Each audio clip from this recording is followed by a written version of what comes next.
Hi, കിച്ചീസ് കിച്ചണിലേക്ക് എല്ലാവർക്കും സ്വാഗതം. നമുക്ക് ഏറ്റവും ഉപയോഗമുള്ള ഒരു റെസിപ്പി നോക്കാം.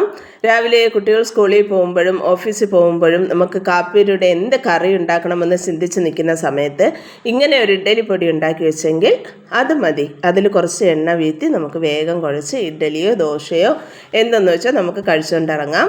അധികം ഇൻഗ്രീഡിയൻസ് ഒന്നും വേണ്ട. ഉഴുന്ന്, പരിപ്പ്, മുളക് പൊടി, ഉപ്പ്, കായപ്പൊടി മസ്റ്റായിട്ട് വേണം. ഇനി നമുക്ക് വീഡിയോയിലോട്ട് പോകാം.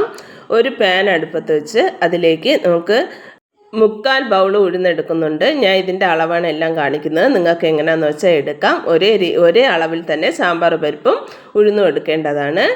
ഇനി അത് നല്ലതുപോലെ ആ ഉഴുന്ന് പാനിലേക്ക് ആഡ് ചെയ്ത് നല്ലതുപോലെ വറുത്ത് ബ്രൗൺ നിറമാവുന്നത് വരെ നന്നായി വറുത്ത് മൂപ്പിച്ച് നമുക്ക് മാറ്റി വയ്ക്കാം. ഉഴുന്ന് നന്നായി തണുത്ത് വരണം. ഉഴുന്ന് തണുക്കുന്ന നേരം കൊണ്ട് സാമ്പാർ പരിപ്പ് പാനിലേക്ക് ആഡ് ചെയ്ത് അത് നല്ലതുപോലെ വറുത്ത് ബ്രൗൺ നിറമാവുന്നത് വരെ നന്നായി മൂപ്പിച്ച് ഇതും മാറ്റി വയ്ക്കണം. ഈ പരിപ്പ് നന്നായി തണുത്ത് വരണം. ഇനി ഒരു ജാറെടുക്കാം.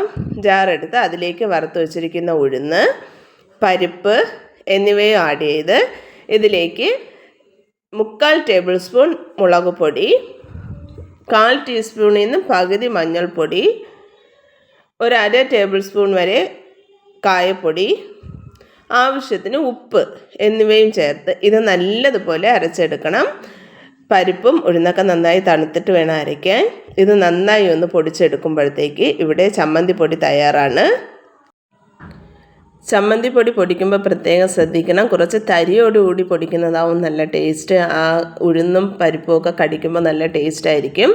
നന്നായി നല്ല മഷി പോലെ പൊടിച്ചെടുക്കണ്ട. ഞാൻ ദാ ഇവിടെ പൊടിച്ച് മാറ്റി വെച്ചിട്ടുണ്ട്. അതിൽ നിന്ന് കുറച്ച് ചമ്മന്തിപ്പൊടി മാറ്റി എണ്ണയും കൂടെ വീഴ്ത്തി കുഴച്ചെടുക്കുകയാണ്. ഞാൻ എണ്ണ വീഴ്ത്തിയത് കുറച്ച് കൂടിപ്പോയി. അതുകൊണ്ട് ഞാൻ 1 സ്പൂണൂടെ അതിലേക്ക് പൊടി ആഡ് ചെയ്ത് നന്നായി കുഴച്ച് വയ്ക്കുന്നുണ്ട്. ഇത് സൂപ്പർ ടേസ്റ്റാണ്. ദോശയുടെ ഇഡ്ഡലിയുടെയൊക്കെ കഴിക്കാം. നമ്മൾ പെട്ടെന്ന് ജോലി തിരക്കിൽ നിൽക്കുമ്പോൾ കാപ്പിക്ക് കറി ഉണ്ടാക്കാൻ ടെൻഷൻ പിടിച്ച് നിൽക്കുന്ന സമയത്തൊക്കെ ഇത് നമുക്ക് ഉണ്ടാക്കി വെച്ചാൽ ഉപയോഗപ്പെടും. എല്ലാവരും ഇത് ഉണ്ടാക്കി വയ്ക്കുക. എൻ്റെ വീഡിയോ നിങ്ങൾക്ക് ഇഷ്ടമായ ലൈക്ക്, സബ്സ്ക്രൈബ് തരിക. എൻ്റെ അവതരണം നിങ്ങൾക്ക് ഇഷ്ടമായാൽ ആ ബെല്ലൈക്കണോട് ഒന്ന് പ്രസ് ചെയ്ത് സപ്പോർട്ട് ചെയ്യുക. മാക്സിമം ഷെയർ ചെയ്യുക. എന്നെ ഇതുവരെയും സപ്പോർട്ട് ചെയ്ത എല്ലാവർക്കും നന്ദി. ഇനി ഈ സപ്പോർട്ട് മുന്നോട്ടുണ്ടാകുമെന്ന പ്രതീക്ഷയോടെ വീഡിയോ നിർത്തുന്നു. Thank you.